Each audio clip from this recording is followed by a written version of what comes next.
Welcome to 8 Cubes. I'm Can Best. He's Lamby series. This is our weekly series where once on his channel and once on my channel, we cover the 8 most important topics in Marvel Snap. This week, we're going to start with the newest card to come out, Mockingbird, a 5/9 that costs 1 less for each card you control that did not start in your deck. This includes cards that you got from Agent Coulson and Loki. This includes cards like Broodlings off of a Brood. And I think most potentially relevantly, this includes Thanos' Infinity Stones.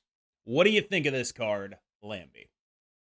This card's special. I feel like it will be extremely powerful in Thanos because I mean the ideal situation is 5 stones out 0/9, but you don't even need that. Like even if it's 2 stones out, it's a 3/9. You know, like Thanos has seen such like a power spike just from Cow Obsidian being a 4/10, you know.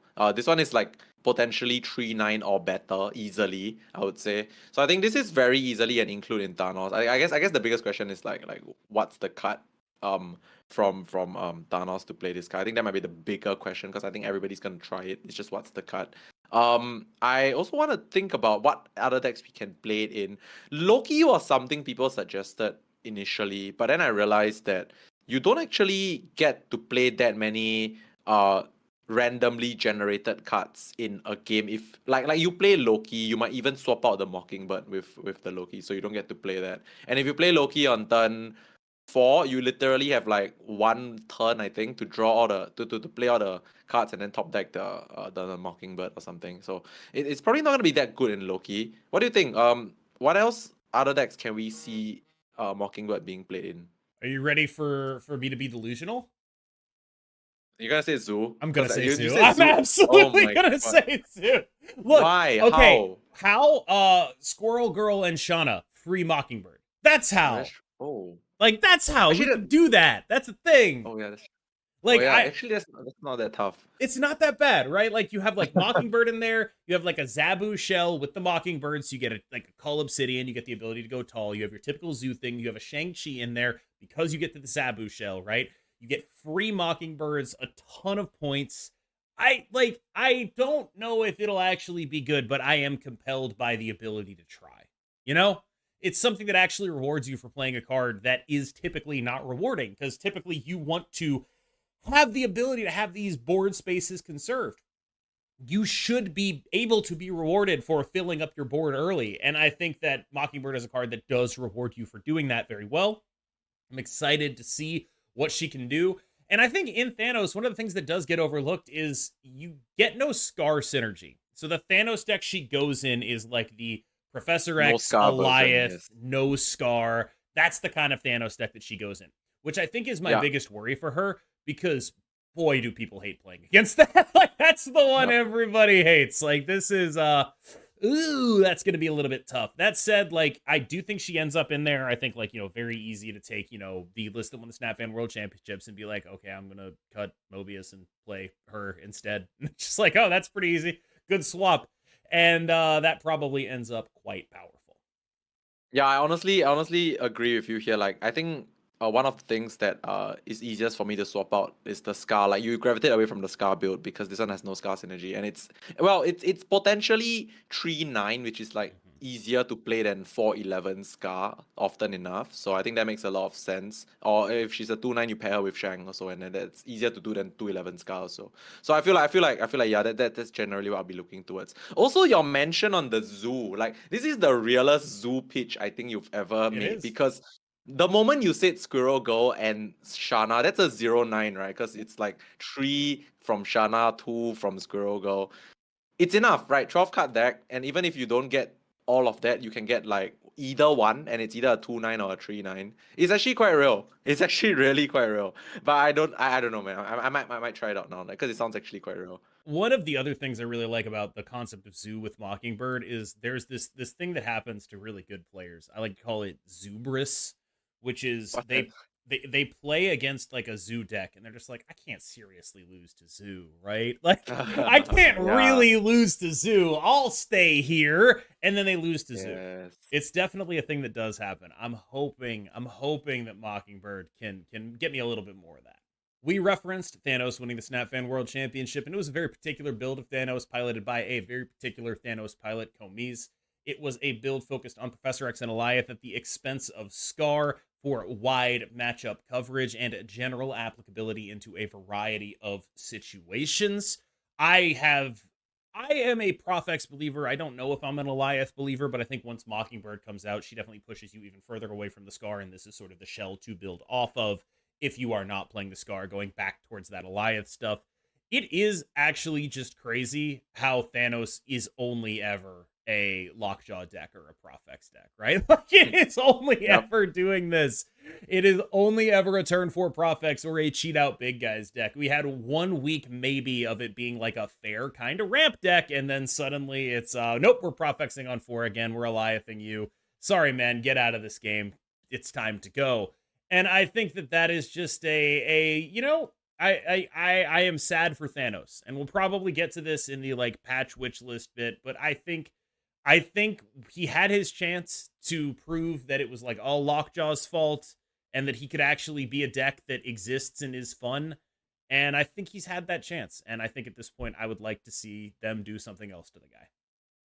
Yeah, so Thanos, the funny thing is, when it comes to that particular build of Thanos with Professor X and Alive, I think it's really, really, I think the better build on ladder, because you have like KM said, wide coverage against rogue decks, against random things, against players that don't know that you have Prof X or Alive. That it's quite important.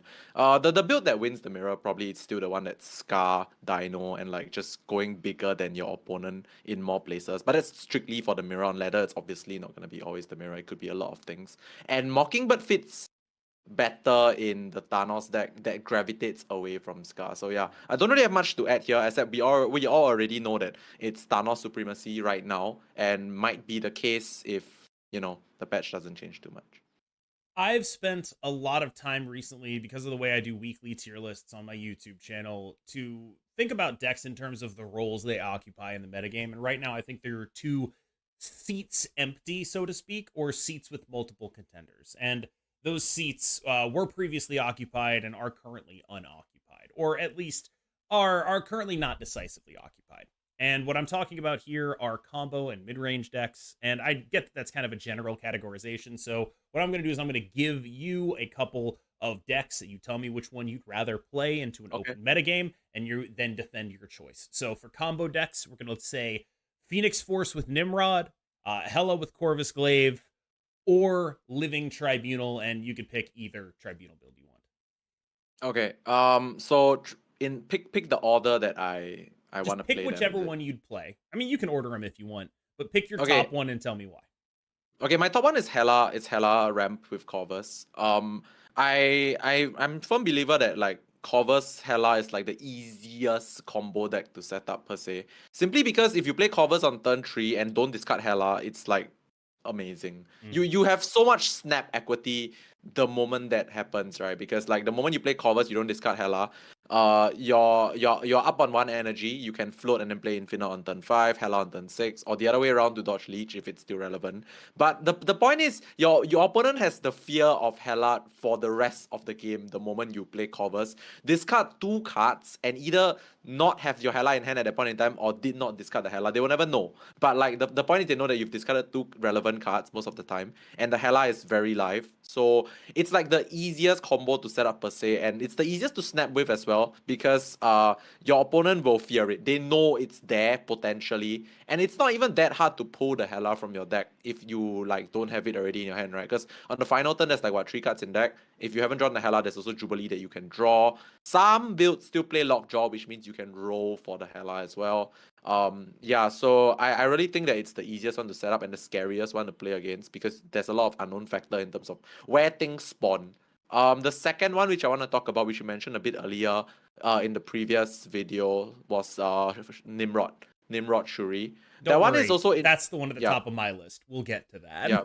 Yeah, that one is also interesting to me because it incentivizes. We also mentioned this in the previous video, but it's super incentivized for that deck to just stay in games, right? Like you are so rewarded from staying. Like if you look at these two combo decks, one is very rewarded the moment you don't discard Hela. The other one is very rewarded for you to like just wait and just stay when your opponent snaps, because like the moment you draw the other piece, Shuri plus Nimrod, Nimrod plus Shuri, you just go boom. You just win no matter what they snap. Almost no matter what they snap on in the early game.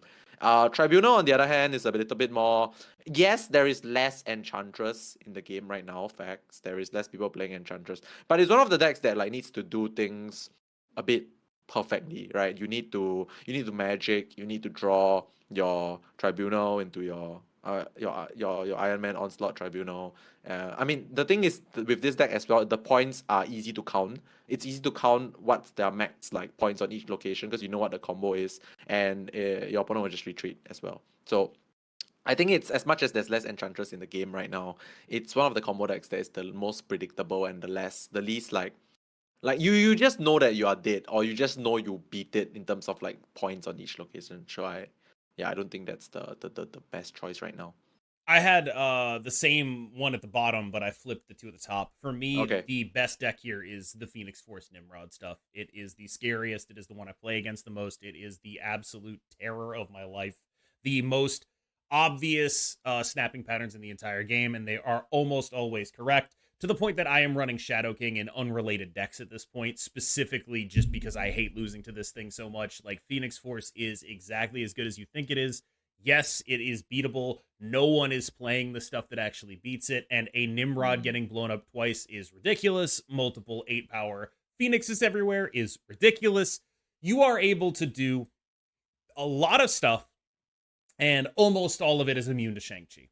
And that Yeah. is just a great spot to be in. Phoenix Force is my number one contender for this combo deck spot. Next up is Hela. I do consider it to be good, but I think the sort of inevitability that Phoenix Force has pushes it over the top in that comparison for me. I think Hela is a fine to good deck right now, but I'm a lot more scared of Phoenix Force. Maybe that's just because I have more experience against Hela. I'm used to how it plays. I've played it myself. I get it a lot more. With Phoenix Force, it feels like there's so much arcane rules wizardry that can happen, even when they're not just doing the combo. I gotta tell you, I feel a lot more helpless against Shuri Nimrod than I ever did against Hela. It's just like, oh, that I don't even have like the I get to stay in here equity here. I just die. Hela does have that superpower though, which is people will stay against you for games where they probably shouldn't, right? And so Yes. you can get a lot of those wins that a Phoenix Force deck actually can't. You can convert them into winning the showdown, where most people playing against Phoenix Force are probably going to leave before the showdown happens. Yeah. And at the bottom is Living Tribunal. It does have the ability to go very tall, but we are in probably the most Magneto heavy meta of all time. True. Magneto is a very good card against that deck. I am not, it's a very heavy Magneto meta. It's a very heavy Mobius meta. Yes, it's low on Enchantress, but there's still some stuff pushing against it for me. Same question, but mid-range decks. The options I'm going to give you are Hope Summers move-ish mid-range, or discard as the, mid-range fair deck of choice. It's not super easy for me. It's this card. Like I really, really, really like this card now. Like it's never been better. Like with the introduction of Proxima, to a certain extent Corvus, and the level of uninteractivity your points are right now outside of just Mobius, and like we just mentioned, it's a very low Enchantress meta right now. This card is just in prime position to be the good mid-range deck, because a lot of the points that it can build up, firstly uninteractable, and secondly it's very cheap. Like 0-3 swarms go out of control very easily. Like 0-3 swarms discarded a few times are 0-12s on the final turn, outside of just like doing anything else, which is amazing, which is crazy. It's so much stats, and I really think that this card is one of the decks that can compete with Thanos, simply on the level whereby it's actually very easy to be taller than Thanos with this card. Like Dracula beats Blob, by the way. Like with just one or two discards, Dracula beats Blob with the Apocalypse, because Blob is like what, 16 to 20? Dracula is like 20 to 24. It's actually very different, very big deal. And like I feel like this is the discard lovers' time to shine. And the recent SFWC as well, most of the discard decks did decently well. There was one like hybrid Hela-ish one that went into the top 8. And ZT4, this card like connoisseur himself, went 4-2, which is respectable. So I really think this card is the better choice. And I obviously have to talk about why the other one is not the better choice, which is the Hope Summers mid-range. smoothish deck. That one is pretty interesting as well because that deck lives and dies by the turn 3 Hope Summers. Like the win rate of that deck is through the roof if you have turn 3 Hope Summers. It's obviously not pre-nerf 3-cost Zabu, but like it's very similar in comparison in the sense whereby if I play Hope Summers on turn 3, I play relevant stats on Hope Summers in turn 4, which usually can move, right? Like maybe Craven Silk, maybe just something very big. And then on turn 5, I play a Doom. On turn 6, I have Magneto access, or like I just have 7 energy to 8 energy on turn 6. Like you get to play Doom on turn 5 and then decide where to play the rest of your points on turn 6. I feel that is actually very relevant, which is why even though I put it slightly below this card, it's not like far behind. It's a very relevant deck, and Hope Summers has been really great in enabling like non-Thanos decks to play big cards and not get punished. So I agree with everything you said, but I'm going to reverse the order. You are correct. Okay. Discard is a great deck, but you said one thing that I disagree with, and that is that it has never been better. And I disagree. It was better a week ago. It was better before Hope Summers came out. It was the deck on this throne. Undisputed, in my opinion, as the mid-range deck in the game. It was the mid-range fair stats deck in the game, and now I think it has legitimate competition in the form of the Hope Summers stuff. Now, I will say, if you are playing the Hope Summers deck, I implore you to stop playing bad cards in it. Stop playing Elsa. Stop playing Angela. Stop playing all the stuff that sucks. Craven, Silk. Play good cards instead, like Gladiator or Miss Marvel. Cards that have a ton of points on them. Really good stuff. And I think that's the build of the mid-range stuff that I actually like. Because when you look at how those decks play out, what they tend to be doing, what I like about the Hope Summers mid-range stuff is that it has the ability to interact. I can build the Hope Summers mid-range deck like a Sarah deck, except I can run 2 6-drops. That's what Hope Summers gets you, is you get to play Shadow King Shang-Chi in your Doctor Doom Magneto deck, and you can play all of them. And that kind of stuff is what Hope Summers is enabling in that deck. Now, I think genuinely it is held back by the move package, which is just not very good. And you can instead play the good cards package that Sarah typically does and allow it to be a very, very legitimate contender. I don't want this to take away from discard because I honestly think it could go either way. Either one of these decks could lay claim to the throne. But right now, I like the deck that interacts a little bit more. The card coming out after Mockingbird is Cannonball, a 5/8 that moves the opponent's strongest card away from its location that it's played on. And if that card can't move, it gets destroyed with a rock. So obviously, a lot of people saw this and like, oh my god, it kills Blob every time. And that actually is true. Because like when it first came out, this was first data mine, I was like, all right, okay, it kills Blob every time. Who's actually playing Blobs on turn 5 all that much, right? But now the answer with Thanos is like everyone. Every Thanos deck is playing Blobs on turn 5 and it can actually just die. The question is like, how relevant is that kind of interaction? I'm not entirely sure. But I definitely give a little bit more credence to the idea of like who's actually playing a Blob right now. Like a lot of Thanos decks are just like, yeah, I'll play the Blob now. I will absolutely do that. I will totally do that thing. And that is interesting. I'm not going to lie. I actually value this card in a... Okay, that aspect makes sense, but I also value this kind of very different style. Maybe I value it less now because of Hope Summers letting you play Magneto on turn 5 in generic decks. But this card does the Magneto thing where you can randomly clock, right? Like on turn 5, you just play the 5/8 and bam, suddenly your opponent's lane is... Because like on turn 5, there's a good chance there's a third card in like 2 locations, right? So there's also a good chance by playing Cannonball, you just clock them in that location, which ends up you can shang it later because it's already clocked and they can't add more stats there. So I like Cannonball from that angle. I think the question is, where does this land up? Might actually just land up in that Hope Summers good cards deck, right? Because like it's a decent 5, right? It's a very decent 5. I don't know, because I think one of the things that Hope Summers is exposing, or not exposing, I guess creating, 5s aren't good. Yeah, like, I know, it's 3 to 6. Yeah, you wanna go 3 into stuff into 6 into 6. You don't actually have a good space to hit 5s in your Hope Summers deck. You have to hit like 5+1 on turn 5, right? And that's like it's an interesting thing where it's harder. Like this is the kind of deck that in other metagames, in other experiences, would have wanted this card, right? Like it's like an arrow, right? But it's like now we don't really want 5s, do we? Are we interested in that? Five's like the worst cost for that deck, I feel like. You want to play fours, you want to play sixes, ones, and twos. You don't really want to play fives. Yeah. Where do you think this can fit though? I have no idea. Deck's looking for a weird juggernaut. I feel like it's either going to be like absolutely nowhere or absolutely everywhere, and I won't know until I play with it. The funny thing is, like, I look at the other 5/8, which is Vision. I would always play Vision over this. That's the thing. So, yeah, if Vision is getting played, this might see a lot less play. You know, like, I don't think there might be space for both. Which jumps to our next topic on patch wishlist. There is a patch tomorrow, as far as I'm aware.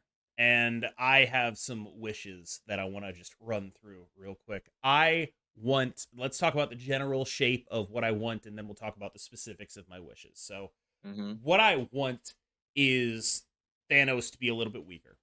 What I want is the metagame to roughly exist as it is now, which is there's a lot of contenders for the spots, right?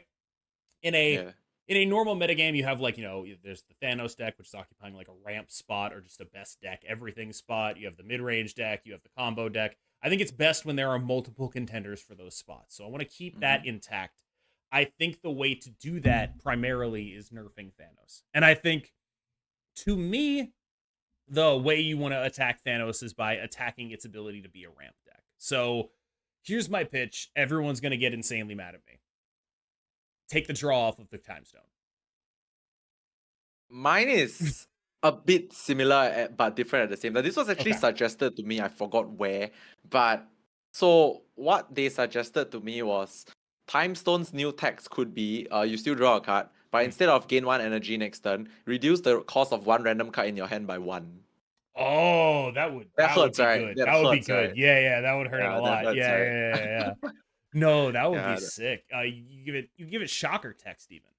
Yeah, shocker text. Which makes sense, right? Because it's technically like 1-cost versions of cards that you might play in other decks. That's what Thanos used to be, with like Reality Stone representing Scarlet Witch, that kind of thing. So that might be a possible direction that they might have considered. I really don't want them to keep taking draws off my stones in my 18-card deck, man. That's like, come on. It's not my fault the 18-card deck keeps on being clearly better, right? Like, if it was such a downside, why would, like, we got to make the downside bigger, right? Like, I just feel like you got to take another draw off another stone at this point. That's sort of where my head is at. Like, yes, it sucks, but you deserve to clunk some of the time, dude. Like, there should probably be more clunking in Thanos, because even when it clunks now, it's not clunking hard enough. Yeah, I mean, but they tried. They clunked. They made us way clunkier with 6-9 Chavez becoming not 6-9 Chavez. That was like the initial like big push, right? But I guess that was just because everything way clunkier. Yeah, they made everything way clunkier. Yeah. My other pitch, because I was just talking about Cannonball just now, is that I feel like if Vision is always at 5/8, there's like no other 5-cost card you would ever want to put in many decks. So like maybe Vision back to 5/7, because Vision is so heavily played right now and it's one of the core pieces of Thanos. I actually think that with Vision dropping down to 5/7, his play rate will drop a lot. Like do you remember Vision at 5/7? Not many people even played the card. So I think its play rate will drop a lot back to 5/7. And maybe Cannonball gets to be played in some other decks. I think that would be a little too we're very obviously nerfing this card, so you have to buy the new version kind of deal. Okay, fine. I would like to avoid that if I could. That could be. Yeah. One point that I've seen raised from a variety of sources recently is that the specifics of Hope Summers are creating another engine in Marvel Snap similar to Zabu, but less pronounced in terms of what it works with. And I think this is a really, trenchant observation. This is like very correct. Hope Summers is allowing these mid-range decks to exist again and not have to be Zabu decks, which similarly insulates them from Mobius and Mobius, which is a really interesting dynamic for this card to have. Like, this is effectively, I mean, it's probably too soon to say this, but I'm going to say it anyway. Hope Summers is 3-cost Zabu. That's what she is. Yeah. Kinda. She's like 3-cost Zabu. She's 3-cost Sarah. She's like the thing that makes your deck be unfair. She's the engine of unfairness in otherwise fair decks. And that is what makes her good.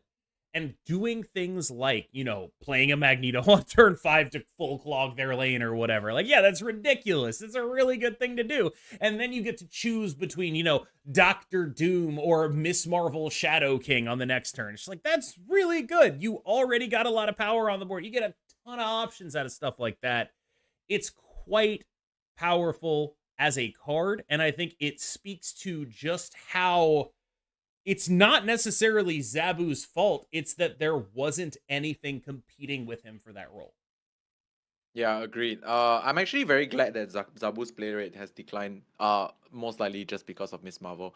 Sorry, not Miss Marvel. Hope Summers. But like Hope Summers is actually even more generic, right, than Zabu if you think about it, because it lets you play like you ramp in the goal is to ramp into the slightly bigger stuff that you usually previously couldn't play. But you can do anything to ramp into that. Like you don't have to play Force. You can play like a 1 on Hope Summers and then play stuff somewhere else. Like it's actually a bit more flexible in how you wanna like use her energy cheat. You can even go for more than 1 energy cheat on the turn thereafter. Like you go for 2 energy cheat depending on what you want to do. So like I actually think that well, I mean it's really just cause 4 cost cards are obscenely broken. So maybe you don't feel like she's maybe better than Zabu yet. But I think she can potentially be better than Zabu.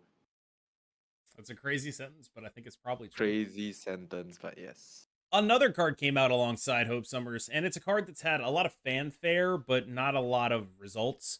I've tried a couple Pixie decks, and a lot of the time when I play Pixie, I just find that it's not really doing anything, but when it does do something, it's very memorable. So it's like one of those cards that sort of has its own inbuilt cognitive bias, where like when the card is good, it's like, okay, that was something that nothing else in the game would let me do. But there's this weird situation that happens where, like, hey, there's a lot of Mobius out there, and so you got to play Mobius in your own deck. And then you're playing a 2-1 and a 3-3, and it's like, okay, surely you can do something better in the early game than that. Surely maybe you could play your own Hope Summers and just have a totally different deck, right? So you end up in a pretty awkward spot, in my opinion, with this card Pixie. I personally do not think she's worth purchasing. I would like to hear what you think in terms of being worth purchasing. And I'm going to give you a couple of bars, a couple of other cards to compare it to. You're going to say better or worse. Okay.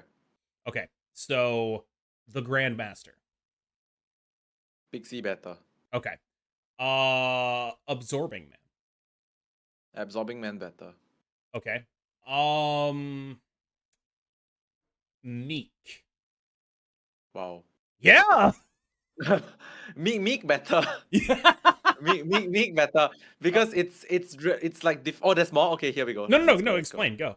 Yeah, no, because Meek is better because I feel like in his particular archetype, obviously he only works in one place, which is discard, but he's influential in discard. For Pixie personally, I feel like what I've personally experienced is that they will play Pixie on 2, they might or might not snap. But I'm so incentivized to just stay, because like half the time their turn 3 and 4 is blank because they draw like actually not half the time, I think it might even be more than half the time. Their turn 3 and 4 is just like blank, and then they might just end up with also like shuffling a 6 cost with a 6, shuffling a 5 with a 6, shuffling like a card you wanted to play on turn 3 and 4 with like something else that you didn't want to play. You know, Pixie really, like, it's because it says shuffle. Like I don't have faith in like the randomness of the card. Yeah. And I still rate it higher than Grandmaster because like I did say a few months or maybe a month back that like Grandmaster's future value could be good, but we haven't even seen the future value yet. It's still no future value. Yeah, Absorbing Man, I rate it higher because it's so much easier to use, right? And there's like you use it with any on review per se. Well, not exactly any on review, but it's like so much easier to use, and it's under your control. I feel like the lack of control from Pixie really deters me away from wanting to play more of the card. I've got one more. Yeah. Sebastian Shaw. Wow. Yeah. So this is the problem. I actually rate Sebastian Shaw higher than this guy right now. Because like I know, like, okay, it's not saying I know what to do with Sebastian Shaw, but like it's the same thing. I have control over Sebastian Shaw. Like it's not a popular card, nor is it actually very powerful, and it rarely sees play outside of Surfer. But like at least the card, I know what I'm supposed to do like on a given turn with the card, right? Like for Pixie, you just slam the Pixie and then just let Jesus take the wheel a lot of the time, because you don't exactly know what's gonna be shuffled, and you can't really plan a game plan around that much randomness, right? And on that bombshell, let Jesus take the wheel. It's time to end. Thank you so much for everyone who made it this far in the video. I've been KM Best MS. Our recommendation: don't buy Pixie. That's been Lamby series. Take us out, buddy. All right, and with that, I hope you guys enjoyed this episode. Do like, follow, comment, and subscribe, and check out on the next one on my channel. See you guys soon.